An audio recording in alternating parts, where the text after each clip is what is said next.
చనిపోవడానికి వస్తున్నాడు గ్రామంలోకి. అక్కడికి ఎందుకు వస్తున్నాడు చెప్పండి? చనిపోవడానికే వస్తున్నాడు. చనిపోవడానికి రాబోయే ముందు ఊరేగింపుతో రావాలని ఆ కోరికేమో. ఆ కోరికను ఎందుకు కలిగింది? ఆ కోరికను ఎందుకు కలిగిందంటే ఇప్పుడు వెంటనే ఊరే కదా ఆయన. అదే ఎన్నోసార్లు గ్రామానికి వచ్చాడు, ఇజ్రాయెల్ దేశం వచ్చాడు. ఇజ్రాయెల్ దేశం వచ్చి హెచ్చరికలు ఇచ్చి వచ్చేవాడు, వాళ్ళకి బుద్ధి చెప్పి వచ్చేవాడు, కొంతమంది స్వస్థపరిచి వచ్చేవాడు, కొంతమంది బాగుపరిచి వచ్చేవాడు. ఈ రోజు అందుకు రావట్లేదు. ఇంతకుముందు స్వస్థత జరిగిస్తానికి, అధికారులకు బుద్ధి చెప్పడానికి, అలాగే కొంతమందితో మాట్లాడడానికి, వాక్యం వినిపించడానికి, మందిరంలోకి వచ్చేసి బోధ చేయడానికి వచ్చేవాడు. ఈ రోజు వచ్చేది ఎందుకో తెలుసా?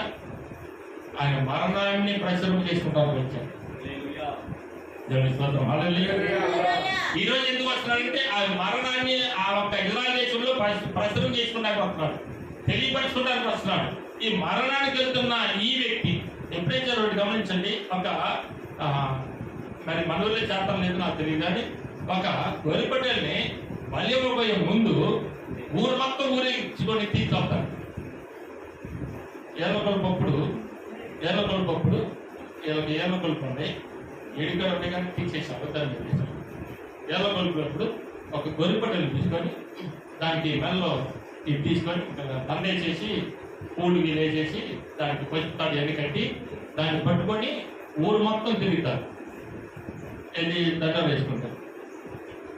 అట్లాగే యేసుక్రీస్తు వారు గారు ఊరేగింపుతో వెళ్తున్నారు అక్కడికి, నరకబడటానికి, వధించబడటానికి, సిలువేయబడటానికి. ఆయన సంగతి చూశారు అట్లా ఉంటాం. ఇంకోటి అక్కడ యేసుక్రీస్తు వారు రావటం కారణం ఏంటంటే అక్కడ జకరియా గారు రాశాడు ఒక మాట. 9:9 జకరియా గ్రంథం 9:9 రాశాడు ఒక మాట. ఏమని రాశాడంటే, సీయోను కుమార్తె నువ్వు భయపడమాకు, ఒక రాజు గాడిద పిల్ల మీద ఊరేగుకుంటూ నీ దగ్గరికి వస్తాడని ఎప్పుడు రాశారు? యేసుక్రీస్తు వారికి ముందు దాదాపు 500 సంవత్సరాల ముందు రాశారు.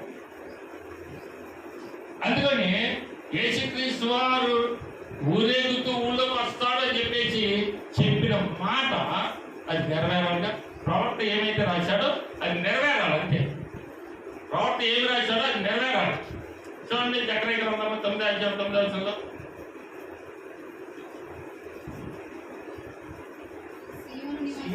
సీయోను నివాసులారా బహుగా సంతోషించుడి, యెరూషలేము నివాసులారా ఉల్లాసముగా ఉండుడి. నీ రాజు చూసారా ఇక్కడ ఏమంటాడు?